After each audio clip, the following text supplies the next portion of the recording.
We all have that one game or many games that we regret buying.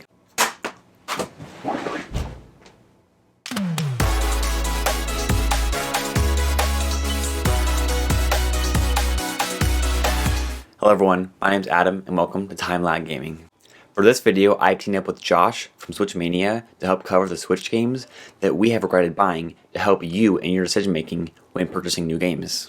Hello everyone, my name is Josh Newman, and I just wanted to take a second real quick before I even begin to thank TimeLag Gaming for inviting me to help them out with this video. It's really cool to finally have this opportunity to collaborate on an idea together. One of my most regretted purchases is Sonic Mania. I know there's a lot of love for this game, there was so much hype for this game and it got me excited, so I picked it up right when it released, but I instantly regretted it. I've never been big into Sonic, even with the older games.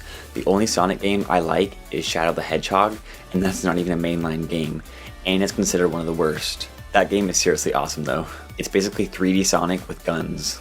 Anyways, I tried multiple times to get into it, but I just couldn't get myself to keep playing. I just don't like the fast-paced nature and having very little control with basically one button gameplay. So if you aren't a huge Sonic fan but you were thinking of getting this game because of all the praise it's gotten, I would recommend skipping out on it. Or, since it has a physical edition now, try getting a used copy to see if you like it before purchasing it. I'm going to start off with the game that I most regret buying right off the bat, without a doubt, is Hello Neighbor.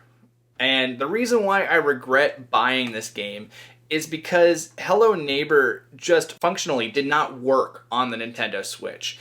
When I tried to play this game, I would go to pick up a box or open a door and I couldn't even do that. Things like that are really critical in a game where you're trying to avoid the neighbor. If I can't even open a door to like a closet to go ahead and hide in, or open the door to the next room, if the neighbor gets anywhere near me, then I'm basically out of luck. And so I found this very kind of frustrating that I couldn't even functionally make the game work, that I really regret spending $35 on this game. Next up is Immortal Redneck. This game looks really fun, like it has a lot of depth to it, but in actuality, the graphics are worse than Doom, and the gameplay is very shallow, at least at first. I do think the gameplay gets deeper, but I've never gotten that far because of how slow it takes to get started, and overall it just wasn't that satisfying to play. If you have never played a roguelike game before, definitely don't start with this one. If you are thinking of buying this game, go buy Enter the Gungeon first. The next game I regret buying is World of Goo. I used to love this game back on the Wii. It's a great multiplayer game. I bought this right after the launch of the Switch because there weren't many games, but it honestly is just not fun to me anymore. And whenever I tried playing it with a friend, they got bored too, so I definitely regret buying this one. The next game I regret comes with a little bit of disclaimer buying, but it's The World Ends With You Final Remix. Let me go ahead and set this straight before you guys get mad at me at this. I think that the story is fantastic. I'm very intrigued with it. I really want to complete the game. I still have it. I'm still planning on playing it. But the reason why I regret buying it is because Apple has this on their iOS devices for $17. And basically what they did is they ported this game over from the mobile version to the Nintendo Switch. Apparently there's not even any differences except that you get a motion controller with the Joy-Con. And that's the second part that really frustrates me. It's the fact that they didn't map any of the buttons to make the game playable with an actual controller. I'm very much a tactile need to play with a controller type person. I don't play phone games or tablet games because I don't like touchscreen controls. And when I tried the motion controls, they worked about 80% of the time, but there was 20% of the time where I didn't feel like I was actually in control of my character fully, and that was very frustrating to me. I feel like for $50, we got a mobile game on the Switch, and to me, I felt a little cheated with that. So that's why currently, at this moment, I regret buying the game. Then we come to Trailblazers. I have a whole video on my impressions of this game, and basically what it comes down to is the controls ruined the game. Super disappointing, and I regret purchasing it. Now we have Stardew Valley. I was actually super excited for this game to come to Switch, and got it right when it came out. I'm a huge fan of the older Harvest Moon games, but for some reason I just never got hooked into this game. I think I just need to put more time into it, but I really regret buying it because it's been over a year and I've only put an hour into the game, and I honestly have hardly any desire to play it. So the next game I regret buying is kind of weird. I bought the Adventure Time Pirates of Please forgive me, I don't watch Adventure Time. Enchiridion. Now the reason why this one's a little odd is because I knew this was a bad game going in. I knew functionally it didn't work.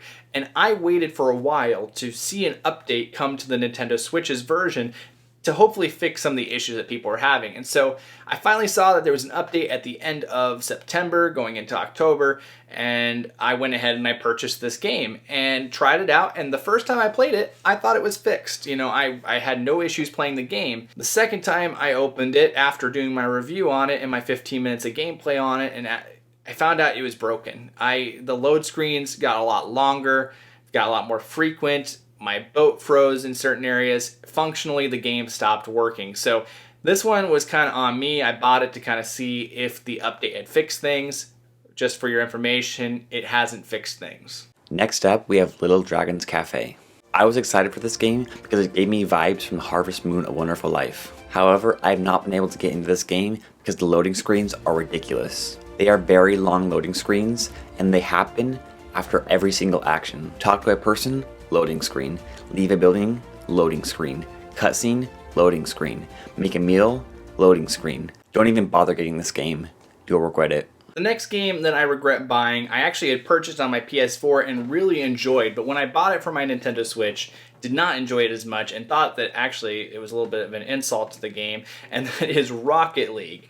And I bought this game right as it came out on the eShop because there was a good deal on it.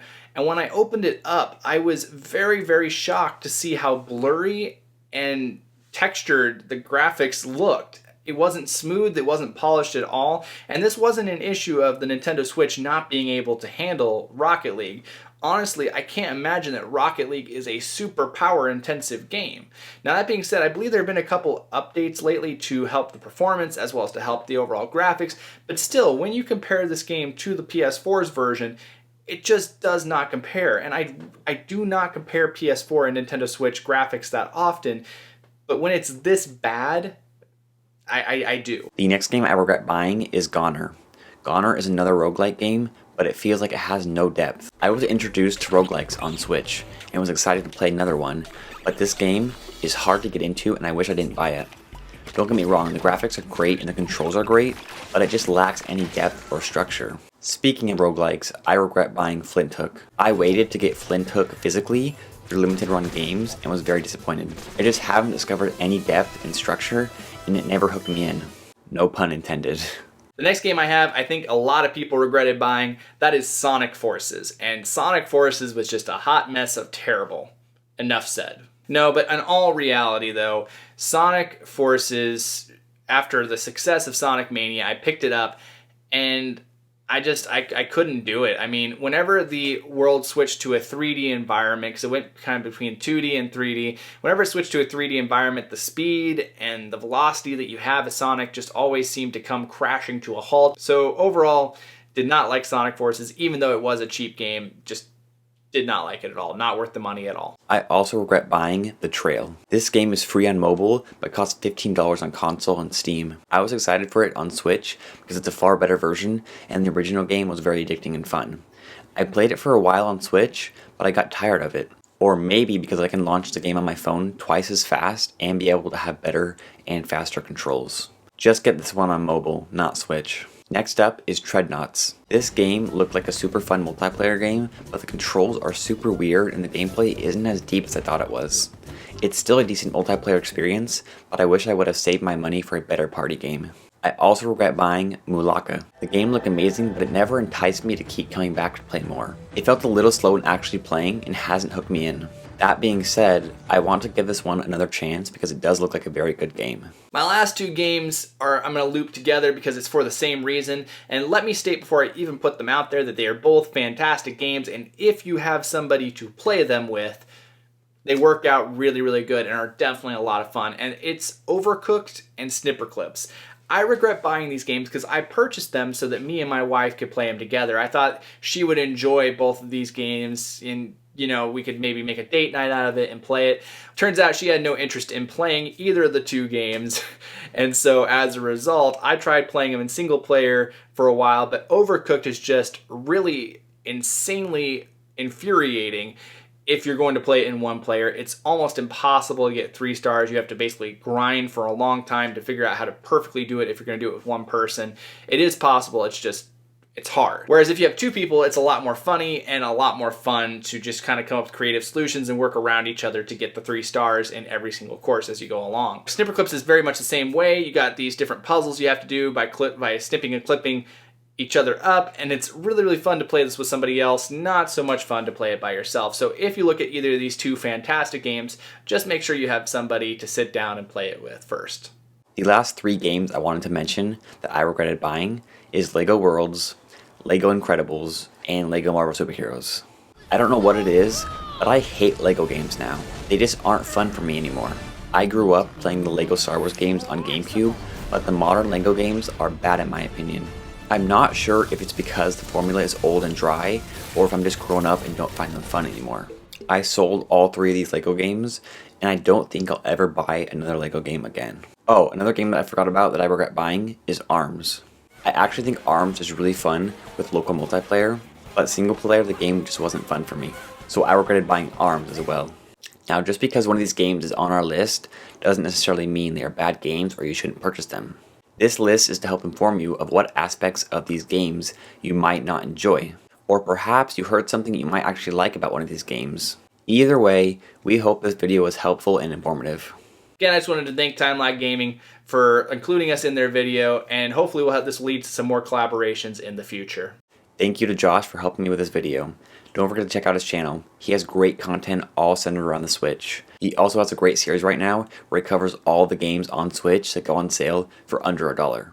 So have you bought any games that you regretted buying? Do you own any of the games that we talked about? Let me know your take in the comments down below.